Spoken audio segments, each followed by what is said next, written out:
Today, I'm honored to have one of the Springbok legends and 1995 Rugby World Cup winner, Japie Mulder. Japie, it's a major honor and thank you for joining the conversation. Good morning, Emil, and thank you for the time. And let's see how this conversation goes. Hope I can help.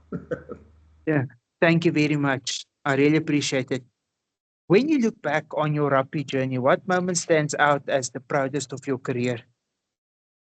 Emil, I've had a good, uh, so I would say professional, and I was still playing amateur as well. I had a good career. I enjoyed every moment of it.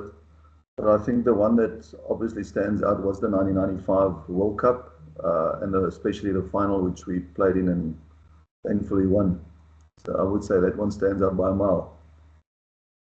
And also the Curry Cups, the Curry Cups, because I remember you were part of the first team that the first Transvalsa that won the Super Rugby, the Super 10. Yeah, no, obviously there was also highlights of mine. I would say, yeah, 93, you're 100% correct. We won the Super 10, we won the Curry Cup. What else was there? Every cup that was there had to or could be won that year, we did win. So yeah, that was also a great year. But I mean, I think in 94, we also won the Curry Cup against Free State in Bloem. So I think those 3 or 4 years in a row were probably the highlight of my career. I played with great players. I think the majority of that Transvaal, now Lions side, were all in the World Cup squad as well. So I think all 15 of us were probably in the squad of 1995. So we had a great team and a great bunch of guys together. So that obviously helped. And Kitch Christie was the coach. He just basically took all well, the way we played took over from 93, 94 over to the 95 World Cup, which assisted us, yes. Yeah, I want to ask you, Japie, one of the things that stood out for me as someone that was non-speaking that also watched rugby was especially the 1995 Rugby World Cup moment. And I want to ask you, how big was John Lomu? I need to ask So, you. well, these days, if you know, look at I think the difference then, 95, and what's happening now, it was an amateur sport then. So there was not a lot of emphasis on, I would say, gym work and stuff. So the guys were all basically natural. We did a lot of fitness, obviously. We did a lot of running.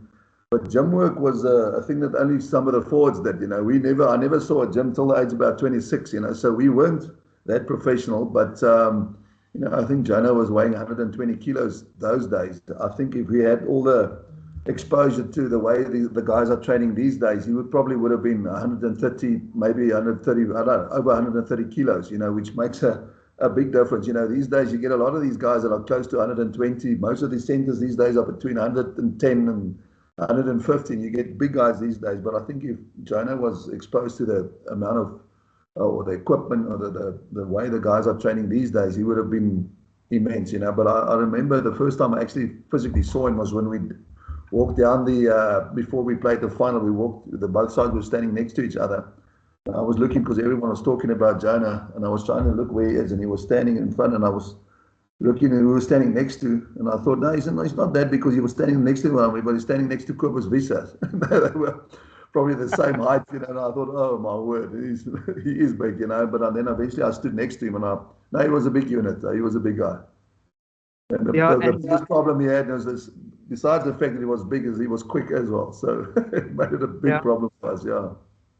But for that size, I think he basically what I said was he could for 120 kilogram he could run 100 meters under 11 seconds, and Yeah, that no, was blistering fast. yeah, no, you're 100% right. That was the biggest problem. Size is not the big problem. Is if we put that size and you give some speed to that, it becomes a problem, yeah. No, definitely. I want to ask you, as an outside center wearing the famous number 13 jersey, what did it mean to represent South Africa and the Springboks? Yeah, Emil, it's funny. I think most South African boys, we grew up with rugby in the house. My dad and his brothers, they all played provincial rugby. So really didn't have a choice but to love the game. I grew up, I remember my dad waking, and I think it was in 81 when South Africa toured New Zealand. My dad used to wake me up at 3:30 in the mornings, and I had to go and sit with him and watch the game and the test matches. And obviously, my favorite player those days was Danie Gerber, who's played at 13. So he was my biggest rugby idol when I was a boy. So for me to wear the jersey a couple of years later, or 20 years later, was obviously a big honor and utmost respect for the jersey and for that number, obviously. Yeah, definitely. I saw the other day that you were in a photo with Donnie Gerber as well, and I recently heard that he's been inducted to the World Rugby Hall of Fame, which is quite a significant achievement. And people actually wondered, because everyone talk about the 1987 rugby, or sorry, the 1978 or 1979 Rugby World Cup where New Zealand won. People actually wondered what would have happened if our generation of Springboks would basically play in that era. I think we would have had the dominant team. Yeah, I think in '87 it was the first World Cup in New Zealand. That's when it started. I think at that stage in the '80s, South Africa probably had one of the better Springbok sides we ever had. It was Naas Botha, Danie Gerber, Karel du Plessis, Ray Mort, those sort of guys. I mean, they were phenomenal. And as actually Doc Late said it, I remember in 1995, that evening after the World Cup final, we had a dinner with, there was a lot of people in the All Black side were there, and Dr. Late said, now they can say that it's the first real World Cup winners when South Africa first competed. So he was basically telling them that the '87 and '91 World Cup finals didn't mean anything because South Africa wasn't there, which is true, because I believe, maybe not the early '90s, but in the '80s, South Africa would definitely, if we could have competed internationally, I think we would have won the '87 World Cup as well. Yeah, and there's a strong argument for it. And if you consider that legendary tours that the Springboks played, especially the New Zealand tours and the New Zealand Kalavi tours, it was fantastic series. And I'm so happy as a rugby fan that they bring those tours back to South Africa, especially the New Zealand tour that's going to happen now soon.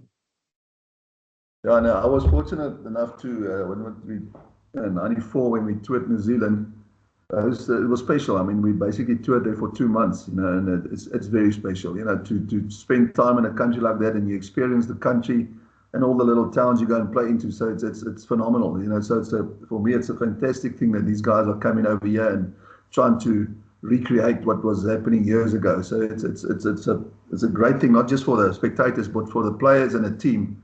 It means so much when the guys are physically touring together for 2 months. It creates a big bond between guys and players and coaches. So it's great. And it's nice to see that it's happening again. Yeah, definitely. Japie, I want to ask you, look, rugby taught South Africans so much about unity and resilience. What did the game teach you about life?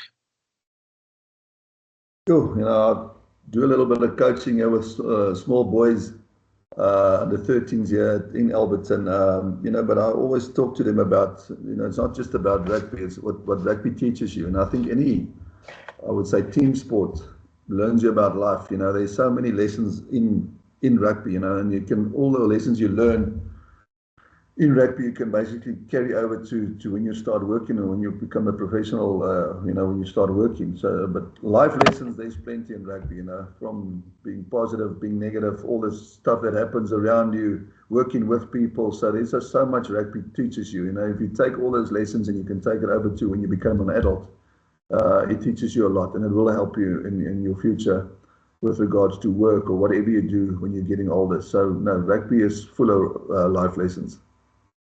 Yeah, no, it is definitely. I think that fighting spirit that we implement on a daily basis, it also teaches you that values as well. I want to ask you, look, as a person, look, we talked about John Olomu, right? And you were famous for the tackle that you made on him. But how did you handle that pressure at the highest level, especially on international rugby?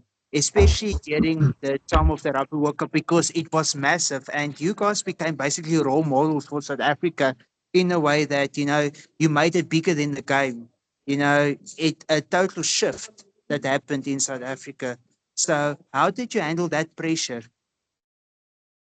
Yeah, and I think that I must compliment our coaching staff at that time. We were forced. Remember, we always stayed in hotels, and a normal thing in the hotels those days, you get the newspaper in the morning, and Kitch Christie, our coach, he just said to the management of the hotels that they are not allowed to put any newspaper, or even read it. We were told not to read any newspapers or get in, because in those days there weren't Facebook and those things, so no one could actually have access to what is really happening around you. So I think that's an important thing, is stay away from social media and whatever the media has to say about everything, because that creates a hype which you don't need. There's enough pressure on you just by running onto the field now. If you don't need to go and read all that stuff and read all the nonsense they get said. So there I must compliment them. We stayed away from the media totally. That calms everyone around you. No one's talking about nothing. It's just basically focusing on what you need to do. But with regards to the field and the pressure, I remember my first game when I ever played for the Springboks. My first test is, I don't know if you remember Theo van Rensburg. He was a fullback, and I remember that Friday evening he said to me, and I said to him, "Gee, I don't know if I'm ready for this." It was for the first test match because of the pressure. But he said to me, "Just relax. Just remember, the other 14 guys on the field are also Springboks, so they know what they're doing. The guys can play, so relax. It'll happen." So yeah, I must say that's why I must compliment Theo for that little bit of advice that he gave me. Because you worry so much about your own game, but just the fact that he tells you, "Listen, relax. The guys around you can actually play the game, so just go out and enjoy it." And that helped me quite a bit. I wanna ask you. Yapi, how was it like? Look, it's this, and this is just as a rugby fan, because for me this is like magical.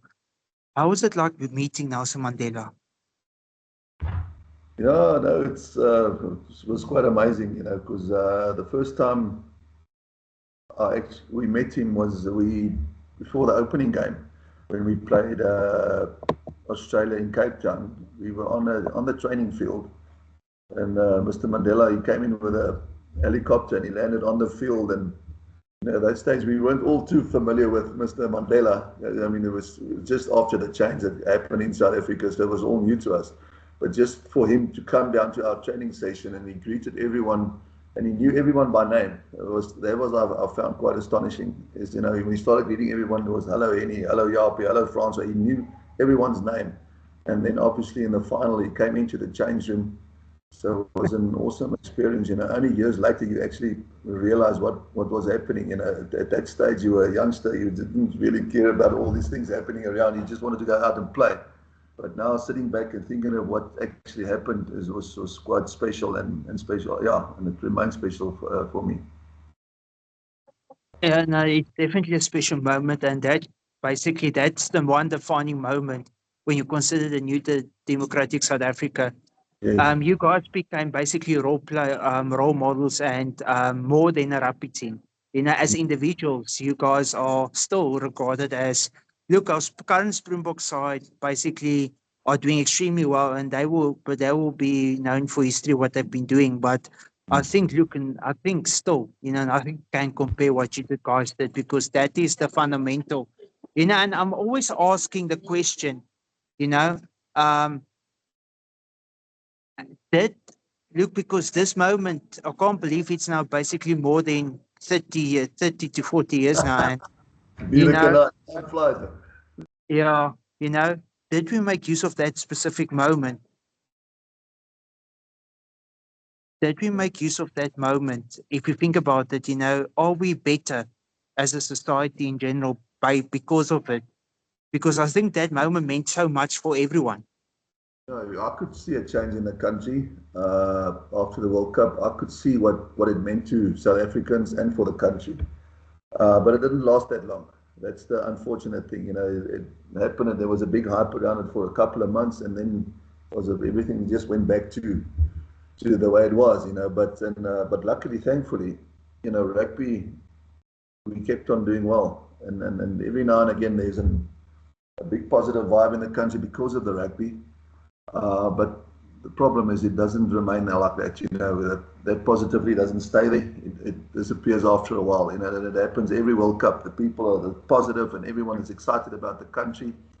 Then just a couple of months or years later, then everyone forgets about it and we're sitting back to all the problems we have in South Africa, which is sad. I wish we could stay positive for that matter, whatever the rugby creates for this country. But unfortunately, that positiveness eventually does go away. But that's something the South Africans and personal people, that's something you need to work on yourself. It's trying to stay positive. I know it's difficult in this country. Everyone's complaining. This and that is not right, and but it's just a matter of staying positive and believing in yourself and in this country. No, definitely. I fully agree with you. And I think when you look particularly at your generation, I think it changed the game itself because I think a year after that, rugby started to become professional. So there were a lot of, it changed the way the world works, especially the game itself. No, totally. I mean, like I said to you earlier on, we trained in the evenings after work. Everyone got to the training field at 4:30 after work. It was totally amateur. We trained 3 times a week. I think it was Monday, Wednesdays, and Thursdays. And then a year later, after the World Cup, it became professional. Then all of a sudden, we had to start doing gym work. We had train in the mornings, train in the afternoons. So it was a big swing around. So I was actually, it was fun being part of that whole process from amateur to professional. I did enjoy the amateur side of rugby a lot better than I did the professional side. We had a lot more fun when it was still amateur. But when money starts playing a role, then everything changes. Yeah, no, it does definitely. It definitely does.